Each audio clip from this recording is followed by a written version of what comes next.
Question 17.1 deals on intergroup transactions where we had intercompany sale of inventory, of which half was then sold back to the original company and half of the balance or the remaining inventory sold to an external party. It also occurred over 2 financial periods, and the best approach to a question like this is to break it down in the different transactions. So let's look at the first part of the question, and that relates to the original selling of the inventory by Isabel to Layla. It cost them originally $6,000 and the transfer price was $8,000. Now this occurred in the previous financial period. So if we just have an extract here of the consolidation worksheet, at the end of the previous financial year, because we're going to prepare the entries for 2013. So let's just look at what the entries would have been at the end of the previous financial year. Inventory for Isabel would have been 0 because they would have recorded the selling of the inventory in their accounting records. Layla would carry that inventory at $8,000 because that's what the transfer pricing was for those items. But from a group perspective, the inventory should be stated at an amount of $6,000, the original cost of the inventory. Now at this stage, no sales were made to external parties. So the sales that were recorded in the accounting records would have been in Isabel $8,000. From a group perspective, that should be 0 because we want to reverse that transaction. And cost of sales would have been $6,000. Once again, from a group perspective, it should be 0. So at the end of the previous financial year, our entry would have been the normal inter-entity consolidation entries for, or the consolidation entry, for selling of inventory where the inventory sits in the closing inventory. So quite standard. It would have been debit sales with the 8,000. So to get it to 0 on a group level, credit cost of sales with 6,000 and credit inventory with 2,000.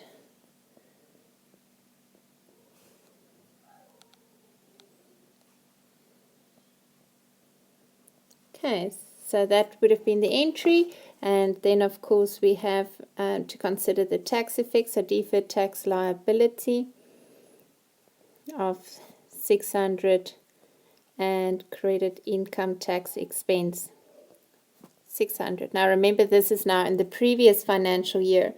So in the current year, we would have had an adjustment for the unrealized profit after tax, which affected our earnings in the previous financial year.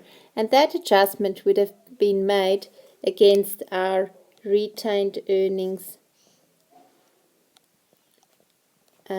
opening balance. So the net effect of that is debit retained earnings opening balance with 1,400.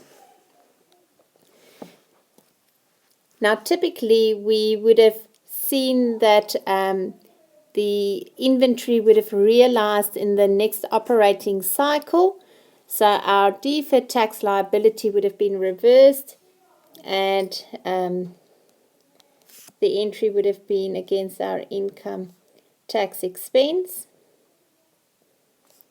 600, and credit our cost of sales to bring the cost of sales in line and to record that realization of the inventory for $2,000.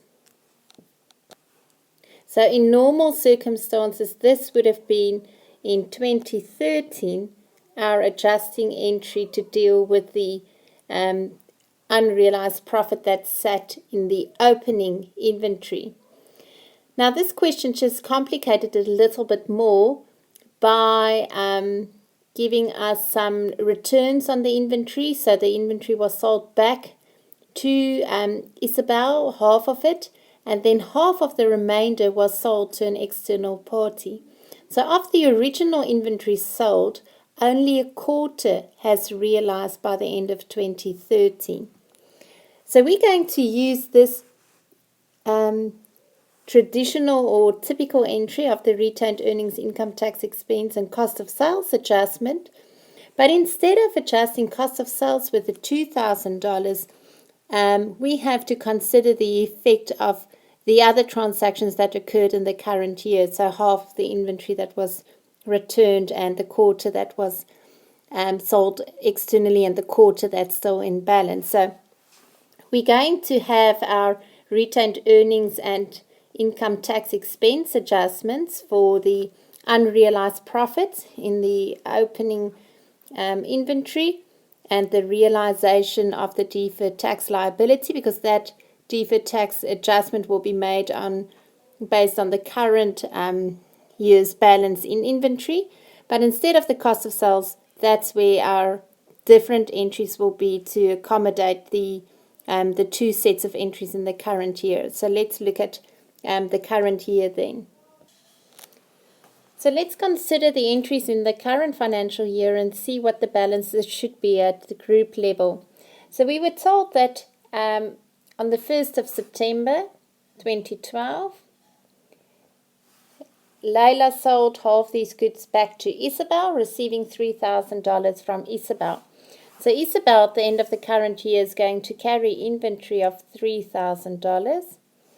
Layla is going to carry they originally had stock of $8,000, so half of it was returned. So in their accounting records, they would sit with $4,000, of which half was then sold off to Anna. So at the end of the financial year, they sit with inventory of $2,000. What should the inventory be from a group perspective? From a group perspective, that inventory was always valued at $6,000. A quarter of that has realized, so 3/4 of that still sits in the accounting records of the group. So of the 6,000, we would want a balance of 4,500 for inventory. Okay, so not the 5,000 of the combined results, but 4,500, 3/4 of the original cost of $6,000. On the sales line item, Layla would have recorded sales of $3,000 to Isabel, as well as sales of $1,800 to Anna, because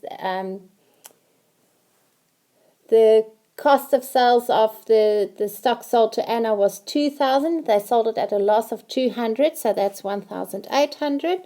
So in the accounting records lies sales of $4,800, but from a group perspective, the only realized sales is the $1,800 to Anna. So we want a reversal of that intercompany sales transaction. Cost of sales, Layla would have recorded on the entry to Isabel, cost of sales of $4,000, which is half of the $8,000 they carried the inventory at, as well as cost of sales of $2,000 relating to the sale to Anna. So that's cost of sales of $6,000. From a group perspective, only a quarter of the stock was sold to external companies. So from the $6,000 value of the inventory, only a quarter of that was cost of sales, which is a figure of $1,500. So the $6,000 combined cost of sales needs to be reduced by $4,500 to get a cost of sales of $1,500 on a group level. So this relates to the current year's transaction. Okay, so let's combine these adjustments required here with the consolidation worksheet entry that relates to the unrealized profit in the opening inventory. So we start off with our debit retained earnings opening balance of $1,400 and the reversal of the deferred tax liability, $600. Then we have to reverse the sales the intercompany sales in the current year. So that's 3,000. Adjust our cost of sales for the intercompany transaction in the current year, and adjust the inventory with the unrealized profit that still sits in the inventory relating to the intercompany transaction. With regards to the current year's adjustments, we then have to consider the tax effect on that. So we're going to debit deferred tax liability with 150, credit income tax expense with 150. So the biggest challenge here was to break up the transactions in the separate transactions, and then to combine the effect of that from the previous year and the current year in the consolidation worksheet entries for the current year.